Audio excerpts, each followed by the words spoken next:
They say there is no force on earth more dangerous than a mother protecting her child. Men fight for pride, men fight for territory, but a mother fights for survival. My name is Victoria Vance. For 40 years, I worked as an ER nurse. I've seen life enter this world, and I've seen it leave. I learned to read people's eyes when they were lying, and I learned to stay calm when everything around me was bleeding out. I spent my life saving every penny, wearing secondhand clothes, skipping vacations, all to give my son, Leo, a fighting chance. I thought I had done my job. He had the degree, he had the suit, he had the job at the prestigious Sterling Horizon Corporation. But then I walked into that building on a Tuesday morning carrying a Tupperware container of his favorite lasagna, and I saw something that stopped my heart cold. I didn't see a successful executive. I saw my boy on his knees, being treated like an animal. Most people would have screamed. Most people would have made a scene. I didn't. I walked out, I got in my car, and I made a phone call that would cost me my entire life savings, but it would buy back my son's soul. This isn't a story about business. This is a story about what happens when you underestimate a quiet woman in a cardigan.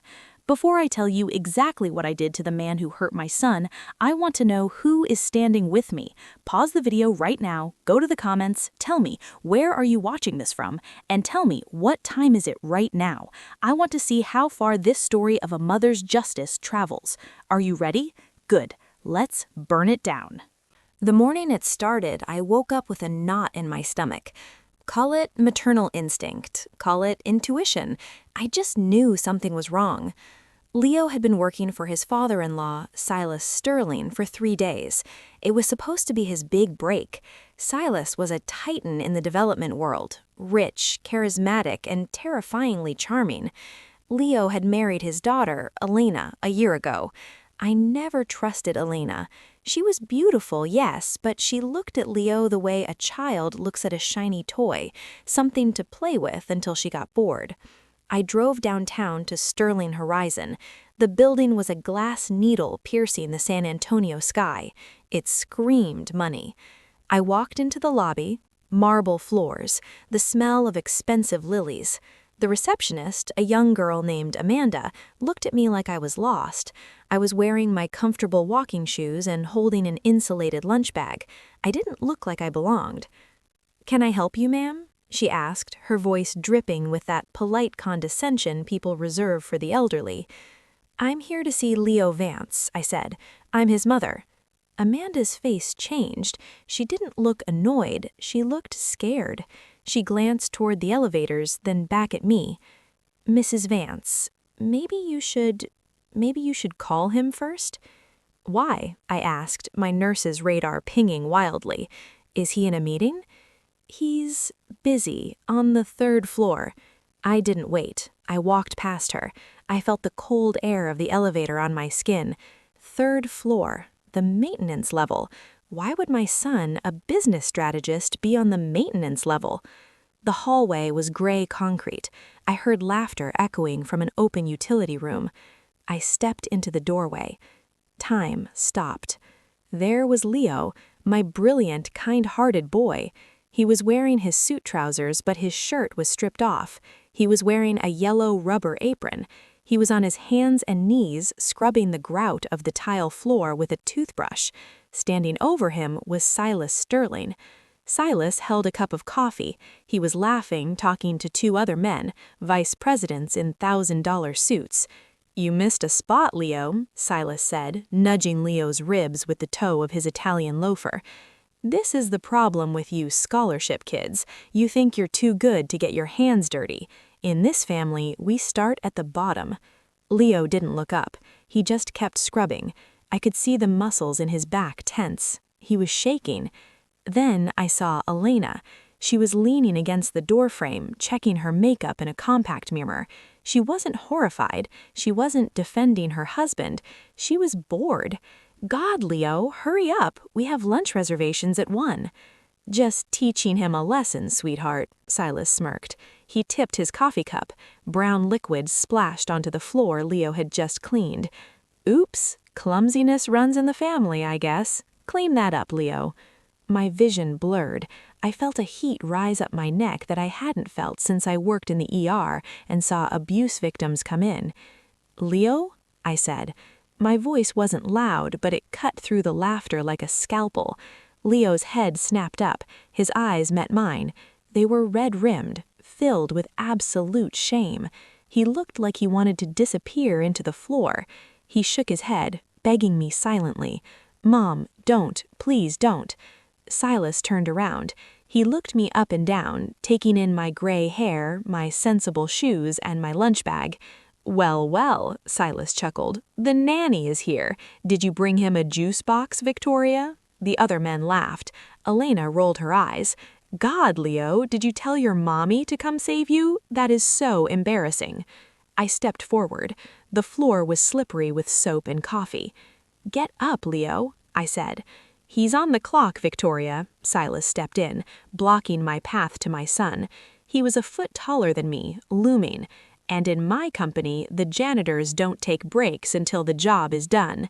"He has a business degree," I said, my voice trembling not with fear but with the effort of not clawing his eyes out. "I hired him to be useful," Silas sneered, leaning down into my face. "And right now, the only thing he's useful for is cleaning up my messes. Now take your little lunch bag and get out of my building before I have security drag you out. This is a place of business, not a daycare." I looked at Silas. I looked at the cruelty etched into the lines of his face. I looked at Elena, who was smirking at her husband's humiliation. I wanted to scream. I wanted to throw the hot lasagna in Silas's face. But I knew something they didn't. Rage screams. Power whispers. I looked at Leo one last time. "I love you," I said. Then I turned and walked away. "That's right, run along, Grandma," Silas called after me. I got into the elevator. The doors closed, shutting out their laughter. I stood there, alone in the metal box, and I made a promise. "You think I'm just a grandma?" I thought, my hands gripping the railing until my knuckles turned white. "You think I'm weak because I'm old, because I'm a woman." I pulled my phone out of my purse. My hands were steady now. I dialed a number. "Marcus," I said, "it's Victoria. I need you to find out everything about Silas Sterling. I want to know who owns his debt. I want to know who he fears. And Marcus, get the lawyers ready." "Victoria?" Marcus sounded worried. "What are you going to do?" "I'm going to take his toys away." Marcus was an old friend. He used to be a forensic accountant for the state before he went private. We met at a diner near the hospital the next morning. I slid into the booth. I didn't order coffee.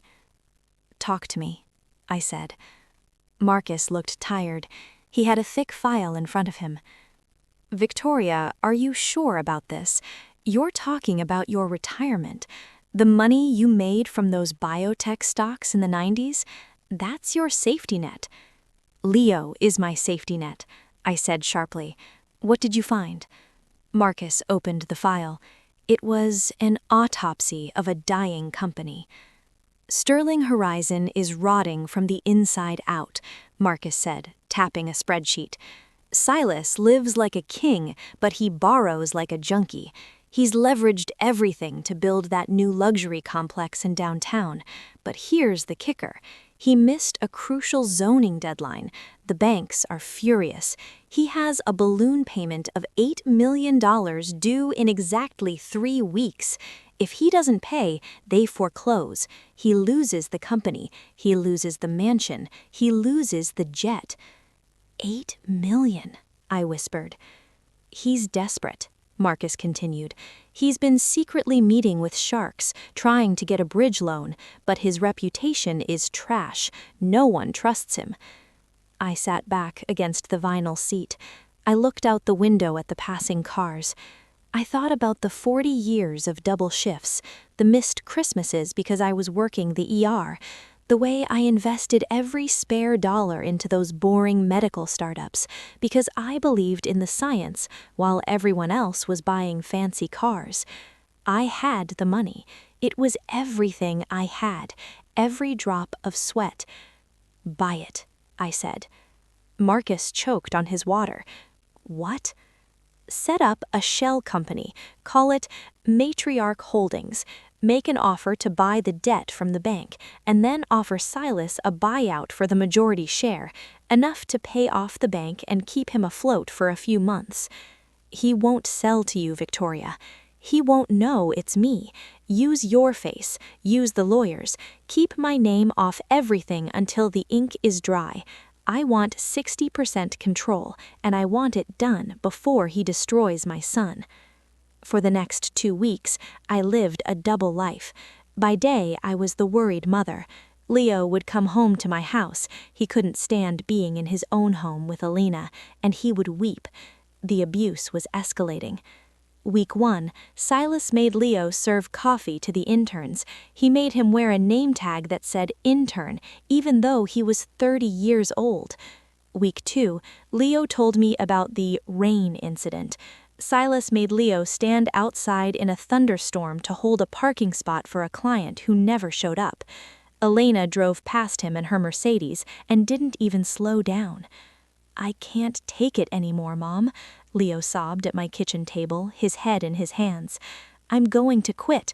I'm worthless." "You are not worthless."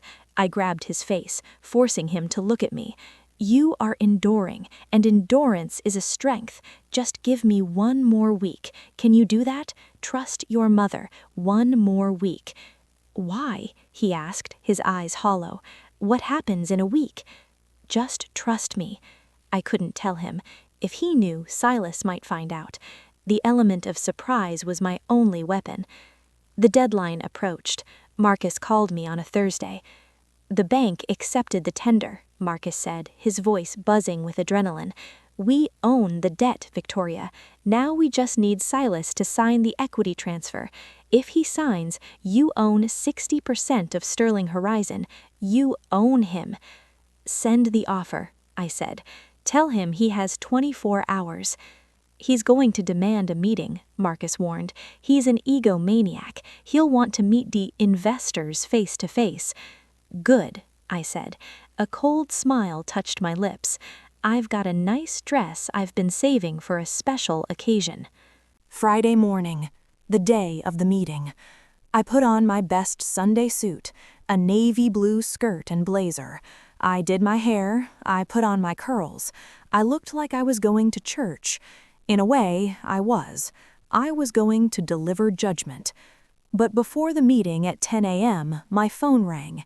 It was Leo. He was hysterical. "Mom, I quit. I'm done. I'm walking out." "Leo, stop. Where are you?" "I'm at the office. Silas, Leo was hyperventilating.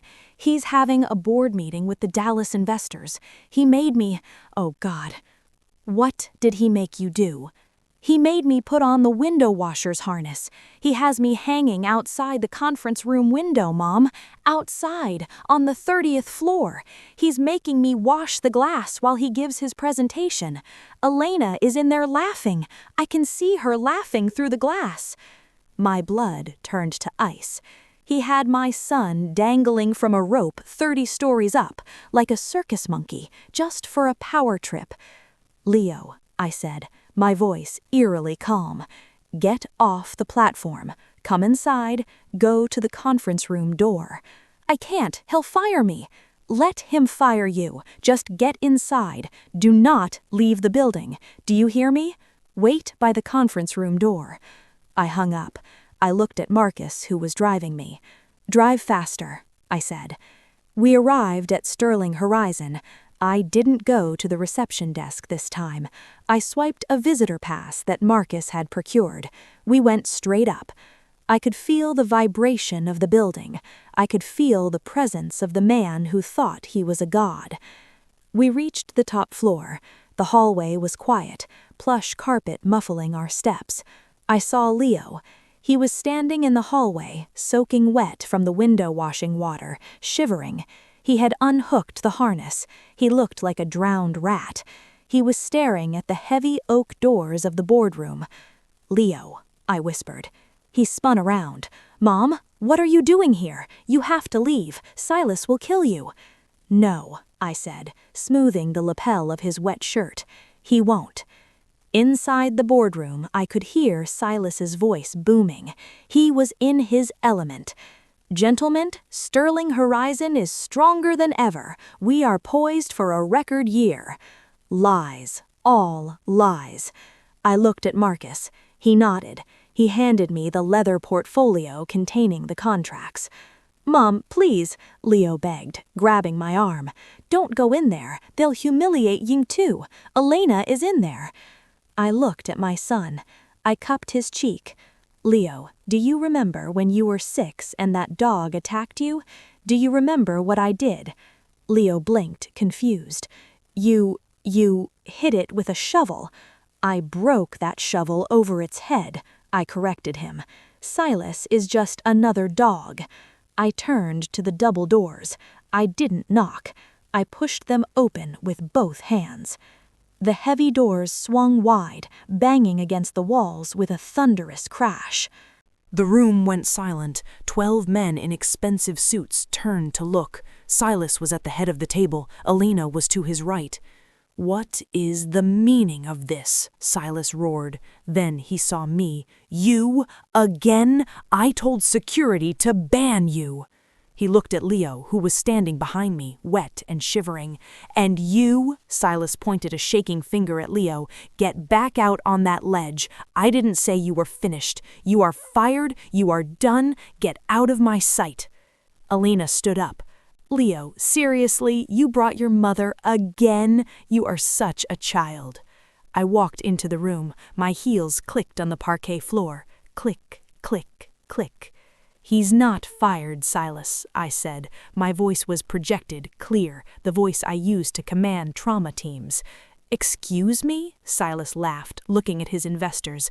"Gentlemen, I apologize. This is my son-in-law's mother. She's a senile old nurse who thinks she can—" "I'm not here as a nurse," I interrupted him. I reached the end of the table. I tossed the leather portfolio onto the polished wood. It slid down the length of the table and stopped right in front of Silas. "I'm here as the owner of Matriarch Holdings." The room went dead still. You could hear a pin drop. Silas looked at the portfolio. He looked at me. He looked at Marcus, who stepped up beside me. "What is this?" Silas whispered. "Open it," I said. Silas opened the folder. He read the first page. His face went pale, then gray, then a sickly shade of white. This isn't possible." "It is," Marcus spoke up. "Matriarch Holdings has acquired the entirety of your debt from the First National Bank. We also hold the liens on your construction equipment and the mortgage on this building. Effectively, Mr. Sterling, she owns the chair you're sitting in." The investors at the table began to murmur. They started closing their laptops. They smelled blood. "You?" Silas looked at me, his eyes bulging. "You're the investor? You're a nobody. You're a nurse. Where did you get $8 million? "I saved it," I said, leaning my hands on the table. "While you were buying Ferraris, I was buying the future. While you were eating caviar, I was eating tuna fish. I saved every dollar for 40 years to protect my son from men like you." Elena looked from me to Silas. "Daddy, what is she talking about?" "Shut up, Elena," Silas snapped. He looked back at me, sweat beading on his forehead. "You can't do this. I'll sue you." "You can try," I said, "but right now you are in default. You have 2 choices, Silas. Option A, I foreclose today. You lose the company, the house, and your reputation is destroyed by lunchtime." Silas swallowed hard. "And option B?" "Option B," I pointed at the contract. "You sign over 60% of the company to me. You step down as CEO immediately. You keep a small consultant fee, enough to keep your house, but you have no power. 0. Silas looked around the room. The Dallas investors were standing up, shaking their heads, walking out. They knew a hostile takeover when they saw one. He was alone. "I built this company," Silas hissed, "and you used it to torture my son. Sign the paper, Silas, or I take it all." His hand shook as he reached for his gold pen. He looked at Elena, hoping for support. She turned away, disgusted by his weakness. He signed. I watched the ink wet the page. It was the most beautiful thing I had ever seen. "Done," Marcus said, snatching the papers away before Silas could change his mind. Silas slumped in his chair, a broken man. "Are you happy?" he whispered. "You ruined me." "I didn't ruin you, Silas," I said, straightening my blazer. "I just balanced the scales." I turned to Leo. He was staring at me with wide, shocked eyes. He hadn't moved. "Leo," I said, "come here." He walked over, water dripping from his trousers. "Sit down," I said, pointing to the head of the table, Silas's chair. "Mom, sit down." Silas scrambled out of the chair, terrified. Leo sat down. He looked at the leather chair, then at the view of the city. I looked at Alina. She was suddenly smiling, walking towards Leo, touching his shoulder. "Leo, honey, this is amazing. We own the company. I knew you could do it." Leo stiffened. He looked at his wife's hand on his shoulder, the hand that never helped him up when he was on his knees. Leo looked at Elena. Then he looked at me, and for the first time in years, I saw the old Leo return. The strength came back into his eyes. He stood up. He brushed Elena's hand off his shoulder like it was dirt. "Don't touch me," he said. "Leo," Elena gasped, "I'm your wife." "No," Leo said, "you're his daughter." He pointed at Silas.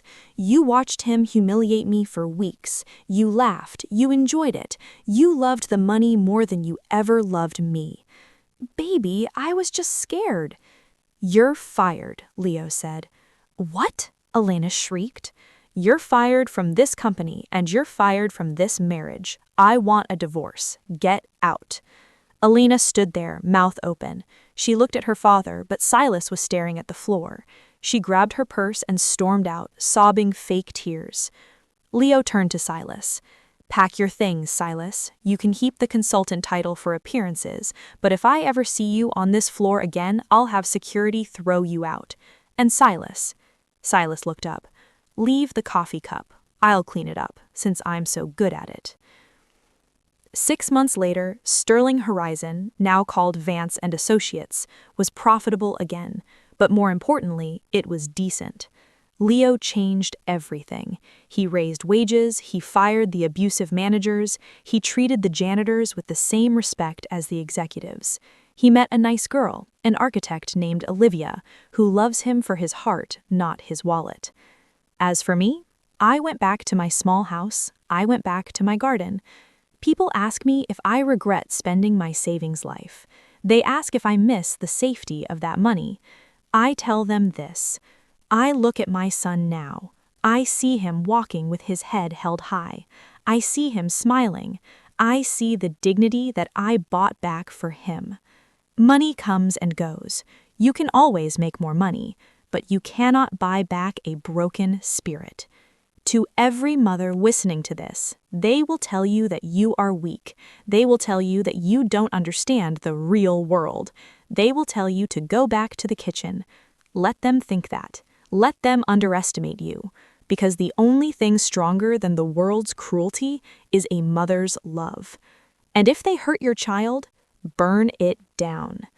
If this story moved you, please hit that subscribe button. Share this with a strong woman in your life who needs to hear it. And remember, never mess with a mama bear.